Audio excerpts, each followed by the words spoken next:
Yo, what is going on, guys? Digirex here, and today I'm coming at you with a brand new video, and today's video is going to be the top 5 weapons brought in Rise of Iron that are OP, and by top 5 I mean top primary weapons that were brought in Rise of Iron that are OP. So I'm going to be counting down from the 5th to the 1st, and without further ado, I hope you guys enjoy the video. Alright guys, so number 5, starting off the list, is the Distant Star. And this is actually a scout rifle. I know, I bet you guys didn't expect a scout rifle on this list in this meta, even at number 5, which is the lowest on my top 5 list here. But the Distant Star is the Iron Banner scout rifle, and it's actually pretty decent. It's basically a legendary Mida. And I know what you guys must be saying, like, whoa, this is a legendary Mida, what are you talking about? Well, it has a fire rate similar to the Mida, and it's legendary, so of course it doesn't take up your exotic spot, which I am super happy about. It's super good at long ranges, like all scouts, and can even compete in close ranges thanks to its superior fire rate to other scouts.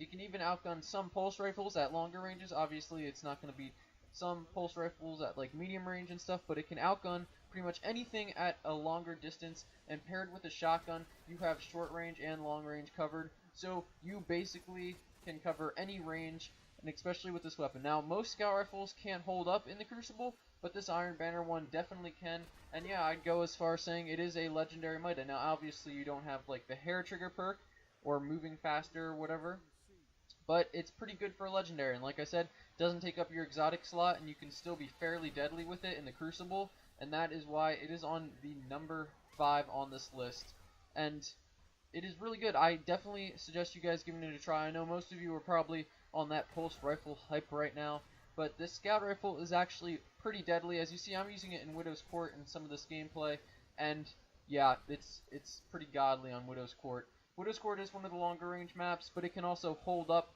on other maps. I would probably not use it on something like the Cauldron or the Anomaly, just because those are smaller, but it can be a total beast at maps like Widow's Court and even medium ranged maps. It can be a total beast, and like I said, paired with the shotgun, it makes the perfect combo. Now, most things you wouldn't need to actually pair it with a shotgun to make it super effective, but this makes it even more deadly as well. I mean, it's a 4-shot headshot, and it's a legendary scout, has a super fast fire rate, and I'm really enjoying it, guys.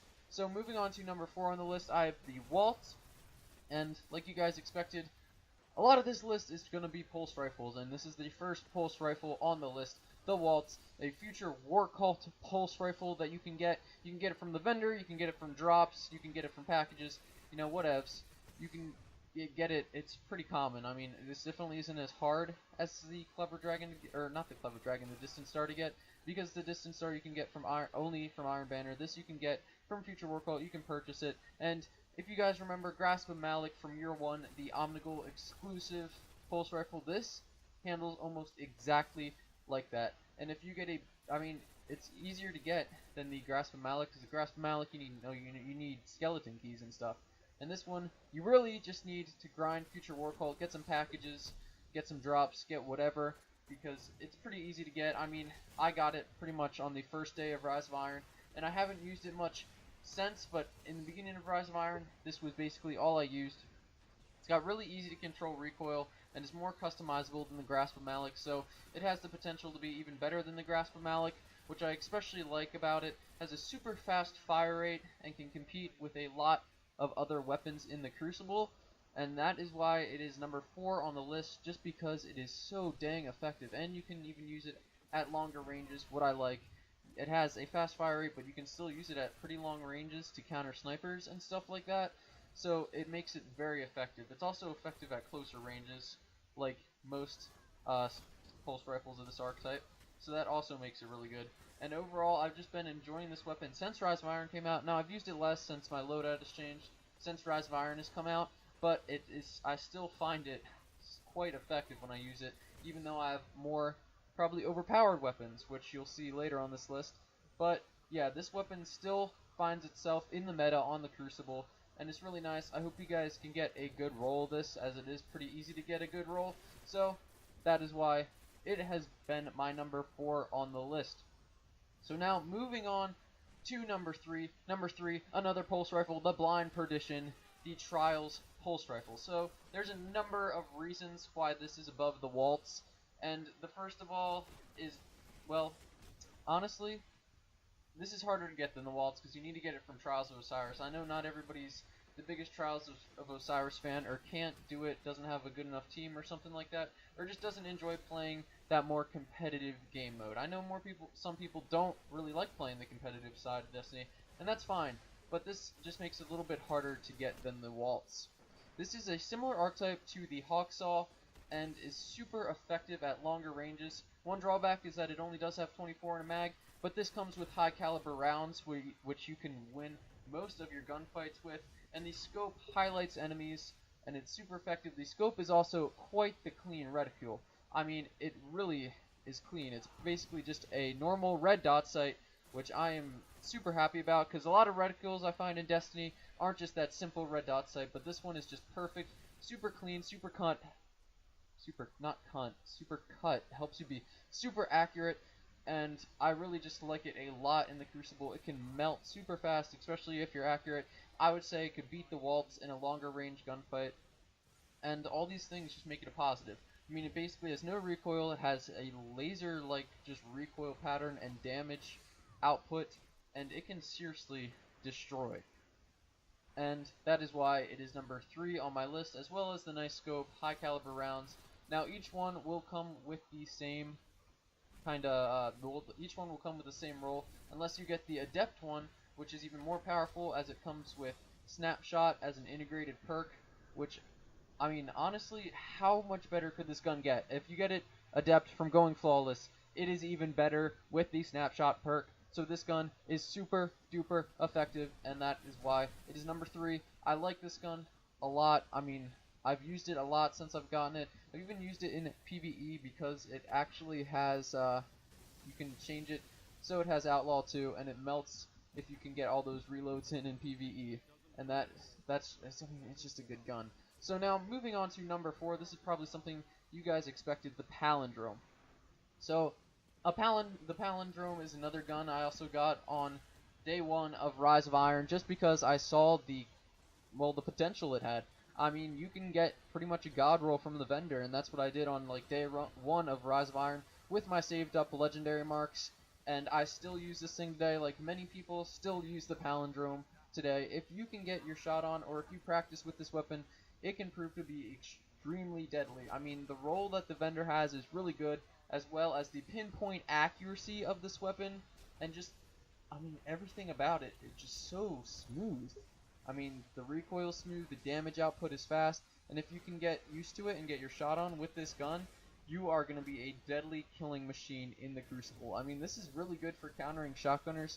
If you can get down to a consistent 3-shot kill, then you are almost unbeatable in many gunfights with this weapon, and I mean, this weapon, why did Bungie put it as a vendor roll? Because it is just so good, and so many people use it, just the vendor roll, that it's a little bit crazy. I kind of wish they didn't make this the vendor roll, just because it's such a good hand cannon with such a good roll.